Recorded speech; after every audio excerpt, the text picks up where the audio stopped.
Bonjour, bonjour, nouvelle série de vidéos sur la chaîne, ça sera consacré à la peinture.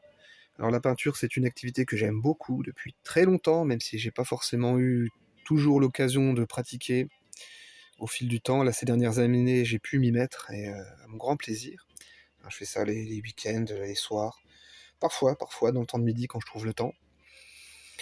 Donc voilà, ça, c'est de manière générale. Alors c'est une compétence que je mets à profit dans mon travail, hein. Ici vous avez le manche d'une lame d'inspiration japonaise, avec un motif floral. Je fais aussi de la figurine, pour ceux qui connaissent. Je donnerai pas de nom, je ferai pas de pub, mais voilà. Une activité qui permet de développer le sens du détail, la minutie, la patience, c'est très bien. Et puis la récompense du travail fini, la satisfaction, tout ça, c'est plutôt cool. Alors là, je suis sur un projet de peinture sur toile, c'est surtout question de ça en fait sur la chaîne. Je travaille à l'acrylique. Là, le projet est quasiment terminé, et donc, comme je suis une vilaine bête, dès que je termine un projet, je pense tout de suite au suivant. Et c'est ce qui m'a donné l'idée là d'en parler. Je me suis dit pourquoi pas faire un peu de vidéos sur de la peinture. Quand on est face à une nouvelle toile, on a cette espèce de bestiole là. Qu'est-ce que c'est que ça? C'est les clés pour tendre le châssis de la toile. Votre toile toute neuve, elle est passionnante, c'est tout blanc, le champ des possibles est ouvert. Alors je sais qu'il y a des gens qui ont la panne de la toile blanche, moi ça m'est jamais arrivé, donc si vous avez des problèmes d'inspiration, je sais pas trop quoi vous conseiller, ça c'est pas trop le genre de problème auquel je fais face. La toile, elle est crue, vous entendez? Elle est un peu rugueuse, parce qu'elle est couverte déjà à la base d'une première sous-couche blanche. Alors vous pouvez, ce qu'on appelle du gesso, vous pouvez en rajouter une couche de blanc si vous voulez. Ça permettra un peu de... Vous voyez le relief qui est bien visible ici de la toile. Ça permet de gober un peu ça. Vous pouvez en mettre du noir, là j'ai travaillé sur du noir.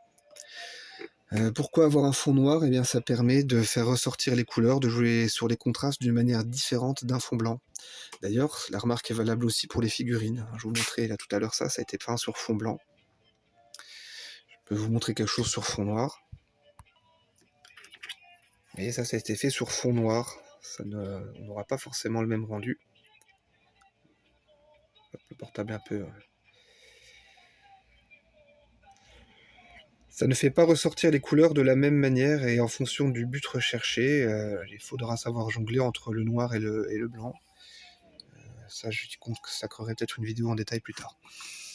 Alors je reviens sur ma toile. Une fois que vous l'avez un petit peu ponsouillée, si vous avez envie, avec un papier de verre d'un grain très fin, hein, pour gommer un peu ces aspérités qui peuvent être peut-être gênantes, ou donner des reliefs qui ne sont pas souhaités sur votre travail de peinture ensuite, vous avez ces machins-là, les clés de serrage. Alors elles sont pas là pour faire beau, elles sont utiles.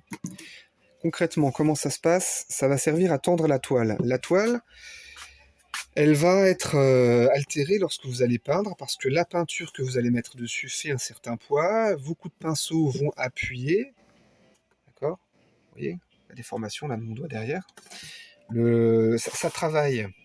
Les différences de température et d'humidité aussi auront tendance à faire travailler la toile, qui peut finir par s'altérer, par pendouiller, etc.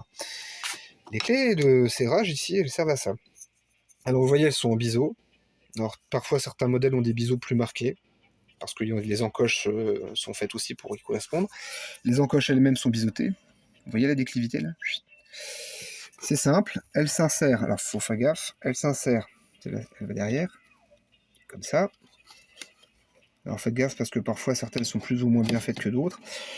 On peut les enfoncer au marteau si on veut. Moi je prends ma petite chute de bois là, pour tapoter doucement. Il faudra mes deux mains pour le faire ensuite, hein. Quand j'aurai fini d'enregistrer, je ferai ça avec mes deux mains. Et vous allez les monter en quinconce. Vous allez les monter en quinconce. Toc. Pour obtenir ce résultat-là derrière. Okay. Donc une fois que votre toile est bien tendue, eh bien elle ne s'altérera pas, vous voyez, on pourrait faire rebondir un truc dessus. Alors le but du jeu, c'est pas non plus de bourriner la toile, parce qu'on va l'abîmer quand même si elle est tendue proprement.